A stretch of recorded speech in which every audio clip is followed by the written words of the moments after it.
गंभीर लोग क्या करते हैं? वो कभी भिड़ते नहीं है। जो भिड़ जाए समझ लो कि वो गया काम से। अपने को भिड़ना नहीं है। ज्वालामुखी बनना है। ज्वालामुखी क्या होता है पता भी नहीं चलता कि यार इस जमीन के अंदर ज्वालामुखी बन रहा है, लेकिन वो कई सालों से बनता है, सदियों से बनता है, लेकिन जब फटता है ना तो प्रलय आ जाता है। तो अपने आप को क्या बनाना है? कैसे बनोगे ज्वालामुखी? आज मैं वही बताने वाला। देखो मेरे दोस्त, बचपन बहुत अभाव में मेरा बीता, लेकिन सपने में बहुत देखता था। मैं ड्रीमर था, जन्मजात पैदाइश से ड्रीमर। लेकिन बैंक में आने के बाद मुझे एक बात पता चल गया कि बेटा सपने तो तुम देखते थे, लेकिन ये सपने बैंक में कभी नहीं पूरा हुआ। मैंने आरसीएम क्यों किया वही मैं बताने वाला हूं।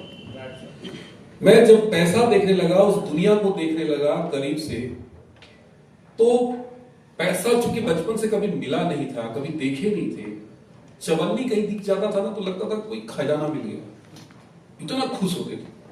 अब तो चवन्नी चलता भी नहीं है। हम छोटे थे तब की बात बता रहा हूं। तो जब आए पैसे की दुनिया को देखा, अमीरी की दुनिया को देखा, करोड़ों अरबों इन हाथों से मैंने गिना। 12-12 करोड़ 15 करोड़ हम लोग रेमिट करते थे, रिजर्व बैंक ऑफ इंडिया ले जाते थे। 10-10 दिन 12-12 दिन रिजर्व बैंक के अंदर में हम लोग नोट गिनते रहते थे, रिजर्व बैंक के एम्प्लॉई के साथ। और उस अंदर के खजाने में रिजर्व बैंक में जिधर नजर जाएगा उधर खाली पैसा ही पैसा। आप तो फिल्मों में देखते होंगे, हम लोग हकीकत में देखे हैं, उनको गिने हैं। सोचिए और अमीर बनिए नेपोलियन हिल की किताब है। वो कहते हैं कि जिस चीज को पाना है उस चीज को पहले छुओ, देखो। अब प्रॉब्लम क्या है कि भाई इतने सारे लोग लाख करोड़ 2 करोड़ 5 करोड़ कहां से देखेंगे यार, कहां से छुएंगे? ये भी तो एक समस्या है। तो कोई चिंता मत करो, आपको तरीका मैं बता रहा हूं। आगरा में बड़े बड़े बिल्डिंग है, सबसे बड़ी तो ताजमहल है यार। रोज जाके उसको देखो ना, वहां पे छुओ ना उसको, वो आग बना देगा आपको। यस और नो? तो कुछ काम है जो आपको अगर कर लेंगे तो आपके अंदर वो भूख पैदा हो जाएगी। आज हम लोग 90% लोग इस धरती पे ऐसे हैं जो पैसा तो कमाना चाहते हैं, लेकिन पैसा कमाने की तड़प नहीं है। तड़प क्या चीज होती है कि स्वामी विवेकानंद के पास एक शिष्य गया और पूछा कि स्वामी जी बताओ, सफल होने के लिए क्या करना पड़ता है? बहुत ध्यान से सुनो। स्वामी जी उसको पानी के नजदीक ले गए और बोले डुबकी लगाओ। जब गर्दन तक पानी में डुबकी लगाया तो स्वामी जी ने पूरी ताकत से पानी के नीचे दबा दिया। अब वो लड़का पानी के ऊपर आने के लिए तड़प रहा था, लेकिन स्वामी जी उसको आने नहीं दे रहे थे। जब वो आखिरी सांस उसकी टूटने वाली थी तो स्वामी जी ने छोड़ दिया। जैसे ही पानी के ऊपर आया, लंबा सांस लिया और स्वामी जी ने पूछा कि अच्छा बताओ, तुम पानी के नीचे थे, तुमको सबसे ज्यादा तड़प किस चीज की थी? बोले ऑक्सीजन की। बोले अगर कोई तुमको बोला जाता कि भारत का राजा बना देते हैं, 5 मिनट और नीचे रुक जाओ, तो रुक जाते? बोला स्वामी जी 5 सेकंड नहीं रुक पाते। बोले क्यों? बोले मुझे ऑक्सीजन की तड़प थी। बोले जैसे ऑक्सीजन की तड़प थी वैसे ही कामयाबी की तड़प जिस दिन पैदा हो जाएगी, कामयाबी भी मिल जाएगी।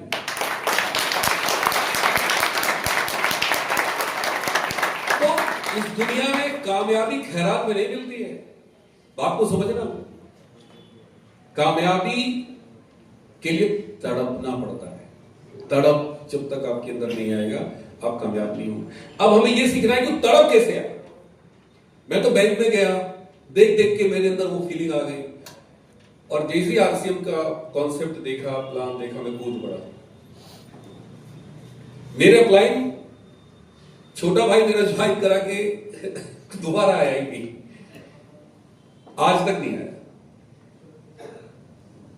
जब मैं पहली बार वर्ल्डी अचीवर बना तो हमारे एब्रॉड सुजीत कुमार सिंह थे उस समय। पहली बार उनका फोन आया कि बहुत बहुत बधाई, आपने अपने दम पे रॉयल्टी कर ली। आज कई लोग बोलते हैं कि अरे हम तो किसी के बी में जुड़े हैं, अरे हम तो बी के बी में जुड़े। अरे भाई साहब, मैं कहां जुड़ा था मैं बताऊं? मेरा छोटा भाई का बी में जुड़ा था मैं।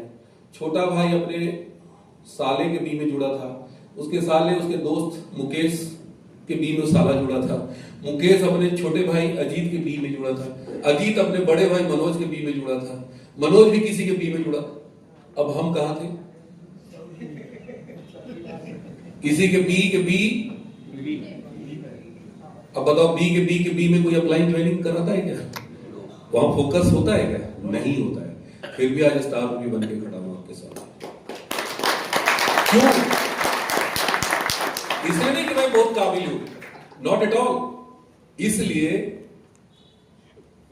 कि मैंने आरसीएम क्यों किया, ये मेरा पहले दिन क्लियर था। मैंने आरसीएम किया, पहली बात जो फर्स्ट पॉइंट था, मुझे चाहिए था मनी। क्या चाहिए था? मनी। क्या चाहिए था? मनी। जोर से बोलो। मनी। क्या चाहिए था? ओनली। बोलिए थोड़ा। मनी। क्या चाहिए था? मनी। आपको क्या चाहिए? मनी। नहीं चाहिए। नहीं चाहिए भाई साहब। इस धरती पर 90% लोगों को पैसा चाहिए ही। अभी मैं पूछूं स्टार रूबी सब बनेंगे, सभी ने हाथ खड़ा किया ना? लेकिन स्टार रूबी बनने के लिए क्या क्या करना पड़ता है अभी वो बताने वाला हूं। और 99% लोग हाथ नहीं उठे ना। यार मेरे बस का रोग नहीं। अरे क्यों नहीं बस का रोग है यार? आपको चाहिए money money money money money. आज आप अपने बच्चे से पूछिए, बेटा तुमको क्या चाहिए? आईफोन बोलेगा। आप पूछ के देखना बच्चे से, 90% बच्चा क्या बोलेगा? आईफोन। जोर से बोलिए। क्यों? उसको क्या पता कि आईफोन की कीमत क्या है? उसको तो बस नशा है आईफोन का। वो जानता है कि आईफोन नंबर 1 है। अब आपके पास पैसा ही नहीं आईफोन देने का। कल के डेट में वही बच्चा बड़ा होगा, बुढ़ापे में आपको छोड़ देगा मरने के लिए, और आप क्या करेंगे? उसकी बुराई करते फिरेंगे। आज हो रहा है कि नहीं हो रहा? yes. जोर से बोलिए। yes. क्यों हो रहा है? सब मनी है। तो भाई साहब अपने बच्चे को खुश देखना चाहते हैं ना, तो उसको आईफोन दीजिए खरीद के। अब आपकी क्षमता नहीं है तो क्षमता विकसित करिए। भाई हमारा बेटा आया, मेरे को फोन किया, पापा धनतेरस में क्या खरीद रहे हो पापा? मैंने कहा बेटा हम तो कुछ नहीं खरीद रहे, तुमको क्या लेना है? कहा 17 प्रो मैक्स आया है, हमको वो चाहिए विथ ईयरफोन। वो आता है ना आईपॉड या आईपैड क्या? मैंने कहा उसका कीमत कितना है? बोला 30,000 है। प्रो मैक्स की कीमत कितनी है बेटा? बोला 1,70,000 1,50,000 1,80,000 का सीधे आके डील करवा दी। मैंने कहा अच्छा। पहला मोबाइल उसने क्या लिया? आईफोन। दूसरा क्या लिया? आईफोन। तीसरा क्या लिया? आईफोन। मेरी पत्नी बोलती है कि आईफोन चाहिए, बेटी बोलती है आईफोन चाहिए, और आईफोन कर करके हमको भी सब दिलवा दिया आईफोन। ये मेरा प्रो मैक्स है, 1.5 लाख का मोबाइल है। दुनिया बदल चुकी है, जमाना, और आप अभी कौन सा लेके घूम रहे हैं? हाँ देखो, मेरे को तो आता ही पता नहीं है, मैं बस आईफोन के अलावा कुछ नहीं जानता हूं। हाँ बहुत सारे। देखो मैं किसी की आलोचना नहीं कर रहा था, मैं भी आप ही के यहां से उठ करके यहां आया। शायद बैंक की नौकरी करते ना तो आईफोन नहीं होता मेरे पास। बहुत सारे बैंक वालों को देखते नहीं है, उन बेचारों के पास फिक्स सैलरी मिलती है। तो जिंदगी में इसका क्या महत्व है मैं वो बताना चाहता हूं। हर जगह महत्व है, एवरीवेयर। मैं चलता हूं प्लेन में, ट्रेन में चलता हूं तो भाई साहब फर्स्ट प्रायोरिटी होता है एसी फर्स्ट क्लास। मैंने टिकट भेजा है सर आपको, कौन सा टिकट है? थोड़ा जोर से बोलिए। हाँ इनके पास टिकट है, आप लोग देख लो मेरा। और मैंने जानबूझ के नहीं भेजा इनको दिखाने के लिए कि फर्स्ट क्लास, इन्होंने मेरे को बोला टिकट भेज दो। मैं second class third class general class बिल्कुल चलना पसंद नहीं करता। आरसीएम क्यों कर रहा हूं, क्यों किया, ये बताने के लिए बता रहा हूं, फ्यूज उड़ जाएगा अभी। मेरी पत्नी एक बार जो ज्वेलरी पहनती है दोबारा नहीं पहनती। हेलो, अभी 6,20,000 का ज्वेलरी खरीदी है, अभी खरीद के आ रहा हूं, और अभी मार्च है ना, फिर खरीदेगी। कम से कम 15 लाख, 10 लाख, 12 लाख, 8 लाख, 6 लाख, इससे कम नहीं खरीदती। आज कम से कम 2.5 से 3 करोड़ की ज्वेलरी है हमारे पास, कम करके बता रहा हूं। अभी तो सोना बढ़ रहा है ना, 1.5 लाख, 1,59,000, अगर उस रेट लगाएंगे तो ज्यादा हो जाएगा, 5 करोड़ हो जाएगा। ये जो मैंने खरीदा है वो बता रहा हूं, क्यों मैं बता रहा हूं। देखो, आप लोगों ने पूछा है ना। Yes sir. अच्छा, बैंक की नौकरी से होता? जोर से बोलो ना। क्या चाहिए मुझे? थोड़ा जोर से बोलो। क्या चाहिए? Money, money, money, only money. दाल रोटी खाओ, प्रभु के गुरु, क्या लेके आए, क्या। ऐसे लोग ना, मेरे को पता नहीं कि मैं देखता हूं ना, मेरे को नजर आता है ना, मैं बहुत दूरी बना लेता हूं। मैं जिस सोसाइटी में रहता हूं, मैं अकेले रहता हूं, मेरी दुनिया अलग है। अगल बगल, अड़ोस पड़ोस, मुझे पता नहीं है ससुरा कौन बगल में रह रहा है, नाम तक नहीं पता। 5 साल से रह रहे हैं भाई साहब, 6 साल से। यू कांट बिलीव, मेरी दुनिया सिर्फ क्या है? क्यों? 12 साल यूनियन बैंक में थे। बात समझ में आ रही है? इतना जल्दी आ जाएगा? गुरुजी समझो, आज के युग में अगर मनी मनी मनी नहीं है ना, पत्नी भी नहीं फोन करेगी, बच्चा भी नहीं पूछेगा कहां हो, जी रहे हो, मर रहे हो, कोई पूछने वाला नहीं। तो सारा खेल किसमें है? थोड़ा जोर से बोलिए। मनी 4 बार बोलिए। सोते उठते जागते दिमाग में क्या चलना चाहिए? आपका फोकस कहां होना चाहिए? आप सिर्फ क्यों कर रहे हैं? मीटिंग क्यों कर रहे हैं? घर से बाहर क्यों निकल रहे हैं? खाना क्यों खा रहे हैं? सांस क्यों ले रहे हैं?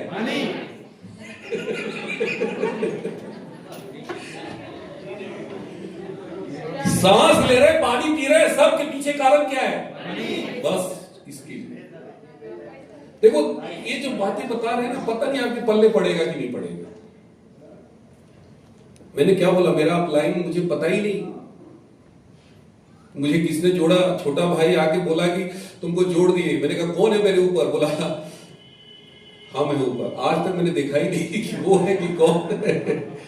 कुछ लोग परेशान रहते हैं, सर मेरा अपलाइन ही ठीक नहीं है, सर मैं बी लेग में जुड़ गया सर। अरे करे, मनी मनी मनी चाहिए बच्चे को, परिवार को। पता नहीं कहां दिमाग चल रहा है। अभागे लोग हैं। क्या है? जोर से बोलो ना। क्या फर्क पड़ता है यार? अमिताभ बच्चन का डायलॉग याद रखना, जहां मैं खड़ा होता हूं लाइन वहीं से शुरू होती है। सुना है कि नहीं सुना है? मत अब मत बुझो, अब उसकी जरूरत नहीं। अब बात मनी पे आ गई है।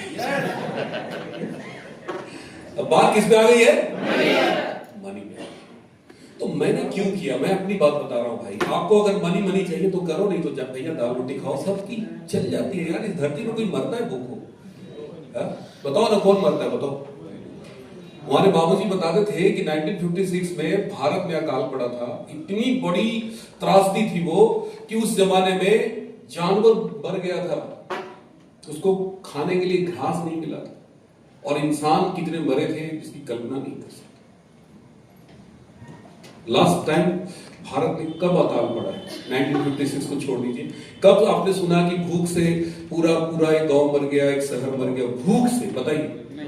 अरे सरकार फ्री में अनाज दे रही है यार। दे रही नहीं दे रही? अब बताइए भूख से कौन मरता है? थोड़ा जोर से बोलिए ना। लेकिन आज भी हम क्या बोल रहे हैं? दाल रोटी खाओ। अरे गुरुजी, ये 500 साल पहले बना था। संतोषम परम सुखम कब बना था?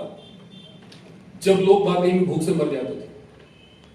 सा इतना दीजिए जामे कुटुंब समाए, मैं भी भूखा ना रहूं। अच्छा, सबको पता है क्या मांग रहा है भगवान से कि हे भगवान मेरे को उतना ही देना जितना में हम भी जिंदा रहें और कोई घर आ जाए वो भी खा ले, इससे ज्यादा मत देना, साई इतना ही देना बस, इससे ज्यादा। भगवान कहता है तथास्तु, बस बेटा जिंदा है सब में, गलत की सही। तो जीवन में आपने आज तक मांगा ही नहीं बड़ा चीज, आज के बाद संतोषम परम सुखम नहीं, संतोषम परम दुखम। बोलो मेरे साथ, सारे दुखों का कारण क्या है? कोई संतोष बैठा तो नहीं है यहां पे? एक हमारे टीम में संतोष था, मैं बोल दिया, उसको बुरा लग गया, उठ के चला गया, बोला सारे दुखों का कारण संतोष, यानी हम ही है। कौन है यार संतोष? मिश्र जी है, संतोष मिश्रा। संतोष नहीं है भाई, संतोष क्यों बना? तो सारे दुखों का कारण है, जिंदगी में कभी संतुष्ट मत रहना, एकदम बिल्कुल नहीं।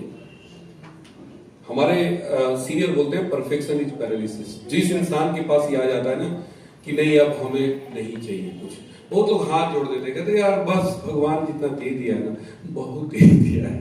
बहुत लोग मिलते हैं इस तरह की बात करते हैं, आपको भी मिलेंगे, आगरा में भी मिलेंगे, मिलते हैं ना सब लोग, क्या बोलते हैं हाथ जोड़ के, यार ईश्वर जितना दे दिया बहुत है। अरे आपको दे दिया, आपके लिए बहुत है, आपके पीछे बच्चा है आपका, उनके बारे में भी तो सोचिए। इस धरती पर लाए हैं आप अपने बच्चे को, तो सोचेगा उसके बारे में पड़ोसी, कौन सोचेगा? हमें सोचना पड़ेगा, थोड़ा जोर से बोलिए।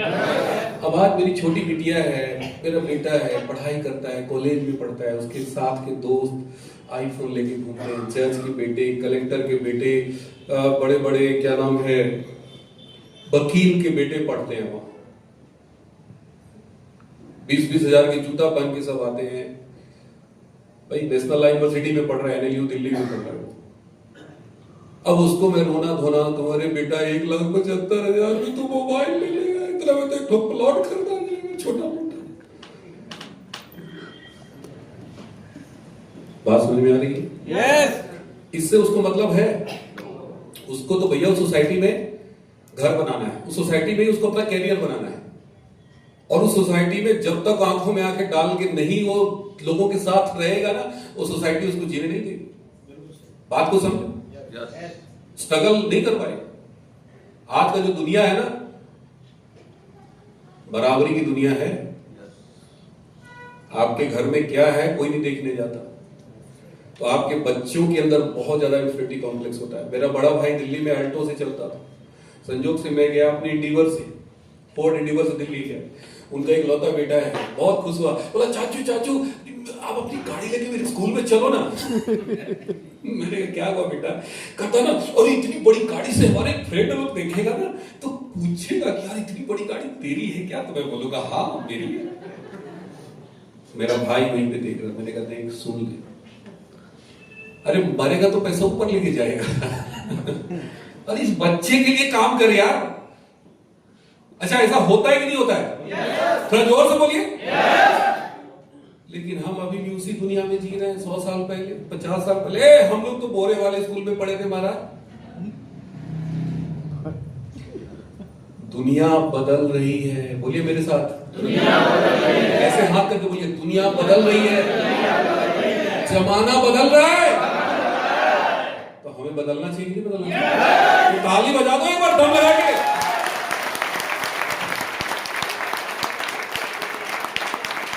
अच्छा मजा आ रहा है कि नहीं आ रहा है? कितने लोगों को मजा आ रहा है? सर हाथ खड़ा करके बताओ। वाह क्या बात है, एक बार ताली बजा दो। हमेशा दिमाग में रखना, जमाना बदल रहा है और बदलने के लिए मनी चाहिए। क्या चाहिए? मनी। थोड़ा जोर से बोलिए, मनी। दूसरा देखिए, आपको मैंने क्यों किया आरसी, मुझे सबसे बड़ा व्यापार नजर आया, सदी का सबसे बड़ा व्यापार। हालांकि हमारी कंपनी के मालिक इस शब्द का इस्तेमाल करने से मना करते हैं। वो कहते हैं संस्कार, सेवा और क्या है, स्वास्थ्य है। बिल्कुल है, वो जो बता रहे हैं ना 100% है। लेकिन क्या है ना कि इसकी जरूरत उसको होता है ना जिसका जेब यहां तक भर जाए पैसे से। तो भाई वो कंपनी के मालिक हैं, उनको पैसा इतना है कि वो अलग दुनिया में है। लेकिन यहाँ जो लोग आए हैं ना, इनको जब तक बिजनेस समझ में नहीं आएगा लोग नहीं करेंगे। आरसीएम में 99% लोग आ करके क्यों छोड़ देते हैं, क्यों चले जाते हैं? कारण क्या है? कारण यही है कि हम इसको बिजनेस नहीं मानते, हम इसको जोड़ा जोड़ी वाला काम मानते हैं। क्या मानते हैं? थोड़ा जोर से बोलिए। अरे जोड़ा जोड़ी वाला काम है, अरे मेंबर बनाने वाला काम है। इसमें जो पहले जुड़ जाता है ना वही पैसा कमाएगा। ये पूरा अंदर तो घुसा हुआ है लोगों। मैंने देखा है कि हमारे सीनियर साथी रॉयल्टी टेक्निकल वो भी रुक जाते हैं, डर जाते हैं, और ये दूसरा टीम वो बड़ा आगे बढ़ रहा है, वो बड़ा आगे बढ़ रहा है, अरे सब जुड़ जाएगा तब क्या होगा? अरे यार देखो, हम सब कॉमन मैन लोग हैं, हमेशा याद रखना। आम आदमी आज तक हमारा सिर्फ लोगों ने इस्तेमाल किया है। बात समझ में आ रही है? थोड़ा जोर से बोलिए। हम सब शोषित वर्ग से आते हैं, सब शोषित हैं, हम लोग सबको सताया गया है, सबका शोषण हुआ है, सबका इस्तेमाल हुआ है। और इस्तेमाल किया कौन है? बड़े बड़े लोग, नेता, परेता, अभिनेता, फिल्मी डायलॉग मार मार के लोगों ने बड़ी घुमाया है इधर से उधर। हमारे दादा परदादा बड़े बड़े बिजनेसमैन, बनिया, शोरूम वाला सब खोल के तो लूट ही रहा है हमारा। तो सिंपल से देखिए बात है कि भाई जो भी व्यक्ति हमें लूटा या जो भी हमें सताया या जो भी हम शोषित वर्ग के लोग हैं, जो भी लोग हैं, किसी ने ताकत से तो नहीं किया ना, हम खुद गए ना उनके पास। थोड़ा जोर से बोलिए। अब यहां पे जब हम जैसे ही बोलते हैं कि अरे सर ये बिजनेस थोड़ी है, ये सब तो मेंबर बनाने का काम है, तो कहीं ना कहीं वो जो दिमाग है ना हमारा, वो नीचे वाला दिमाग है, शोषित वर्ग वाला दिमाग है, हम सताए हुए लोगों वाला दिमाग है। भाई हम भी गांव से आ रहे हैं, हमारे बाबूजी क्या करते थे? मजदूरी करते थे यार, खेतों में हल जोतते थे भाई। हम वहां से आए उठ के, समझो बात को। लेकिन मैं कभी किसी को गलत ट्रैक पे नहीं लेके जाता, बिल्कुल नहीं। भाई हमारे बाबूजी क्यों पिछड़ गए? अरे दुनिया शहर की तरफ भाग रही थी, दुनिया व्यवसाय की तरफ भाग रही थी, और हमारे बाबूजी गांव में जमे हुए थे। कहते थे कि यार शहर में जो जाता है उसको रिफ्यूजी कहा जाता है। रिफ्यूजी, गांव में रिफ्यूजी बोलते थे। अब पता नहीं रिफ्यूजी का मतलब क्या होता है। शरणार्थी। गांव छोड़ के जो चले जाते थे वो शरणार्थी बोले। अब पता चला कि दादा जी के जमाने में जो लोग गांव छोड़ के गए, आज बड़ी बड़ी गाड़ियां, बड़े बड़े बंगले हैं कि नहीं उन लोगों के पास? थोड़ा जोर से बोलिए। हमारे गांव के जो सबसे गरीब थे, सबसे जिनको खाने के लिए कुछ नहीं होता था, जिनकी घर में अनाज नहीं था, भूखे रहते थे, और वो आदमी भिलाई चला गया। भिलाई में कौन सा प्लांट लग रहा था? स्टील प्लांट है ना भिलाई में। पोल ढोने का काम मिला था। पोल समझते, खंभा गाड़ने का काम मिला, और वो आदमी रिटायर हुआ एग्जीक्यूटिव इंजीनियर बन के, अनपढ़ आदमी, लेकिन चला गया गांव छोड़ के। फार्म हाउस है, कम से कम 5-6 कार है, 3 लड़का है, तीनों के लिए 2-2 कार है, सब फ्लाइट से चलते हैं, सब फॉरेन में है। क्यों है? गांव छोड़ दिए। हमारे बाबूजी कहां रह गए? जोर से बोलिए। गलती किसकी थी? हाँ, जोर से बोलो ना। हमारे बाबूजी गलती थी ना, इसके लिए हम किसका कॉलर पकड़े? किसका दोष दे? ना ना ना, वो सब नेता परेता अभिनेता। अरे भैया वो चालाक लोग थे भाई, उन्होंने ट्रैक चेंज किया। उनके दादाओं ने, उनके परदादाओं ने, उनके बाबूजी ने, या उन्होंने ट्रैक चेंज किया। यस और नो? हमारे बाबूजी ने ट्रैक चेंज नहीं किया। तो जो गलती हमारे बाबूजी की है, गलती हमको भी वही करना है कि ट्रैक चेंज करना चाहिए। थोड़ा जोर से बोलिए। अब ताली वाली तो बजाते नहीं यार, ट्रैक चेंज ऐसा होगा क्या? अरे भैया वो लोग बिजनेस करने लग गए, जॉब पकड़ लिए, कुछ न कुछ ऐसा जगह घुस गए जहां उनकी गाड़ी निकल गई।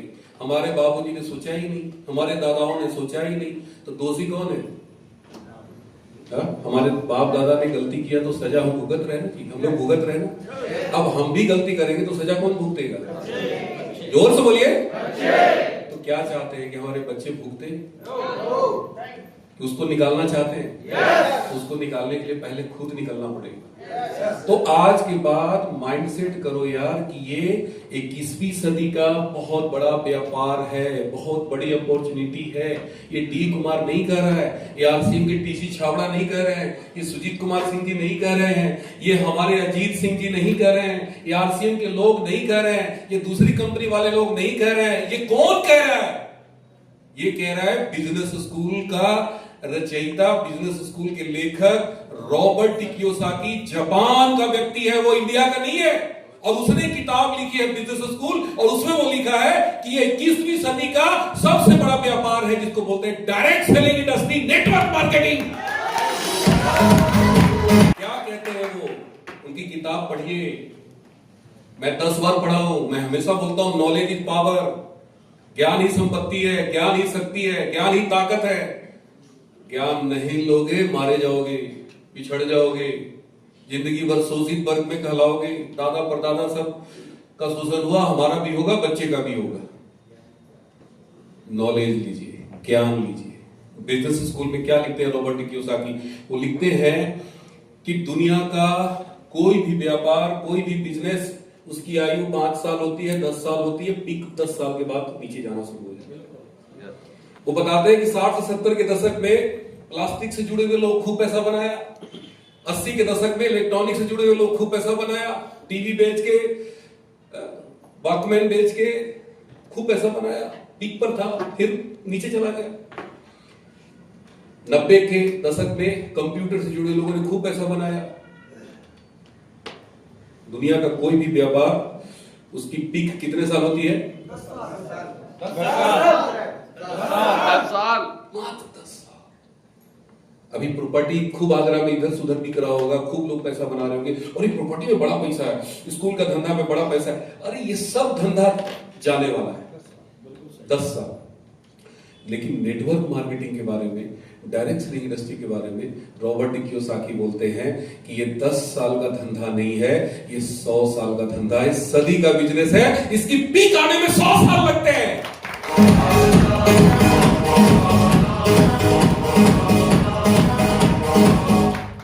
क्या बोलते हैं? 100 साल लगते हैं पीक आने में। अभी पीक आया कहां है? अभी तो 25 साल हुआ है आरसीएम का। और आयु कितनी है कहते हैं मैं भी नहीं बता सकता। यहां लोग कहते हैं अरे आगरा में तो आरसीएम आके चली गई, बहुत पहले आयल रहे मरते आरसीएम गया यहां से। मिलते हैं कि नहीं मिलते ऐसे लोग? अरे वो तो अनाड़ी आदमी है यार, उसको तो कुछ अता पता है ही नहीं। लेकिन हम लोग तो पता हो गया ना, पढ़ लो ना बिजनेस स्कूल किताब मंगा के, 200-250 की तो आती है, पढ़ो ना। वो डी कुमार ने लिखा नहीं है, वो सुरेंद्र वंश का लिखा हुआ किताब नहीं है। सारी दुनिया पढ़ती है उस किताब को। यस, लेकिन पढ़ेंगे नहीं। और घोड़ा मगरू कतवारों रोड पे मिल जाएगा, मुंह में गुटखा, और बर्बाद हो जाओगे। उसकी बात तुरंत समझ में आ जाएगी। और नेटवर्किंग में जो पहले जुड़ता है पैसा वही कमाता है, बाद वाले को। ये सारे अनाड़ी लोग घूम रहे हैं, और वही अनाड़ी आपको क्या बना देते हैं? तो खिलाड़ी बनना है तो खिलाड़ी का सुन भाई। अनाड़ी का सुनोगे अनाड़ी बन जाओगे, और खिलाड़ी का सुनोगे। हमने किसका सुना? सुजीत कुमार सिंह जी का सुना, सुरेंद्र वंश जी का सुना, मुकेश कोठारी जी का सुना, को लीडर में आ गए। हमने अपने बाबूजी की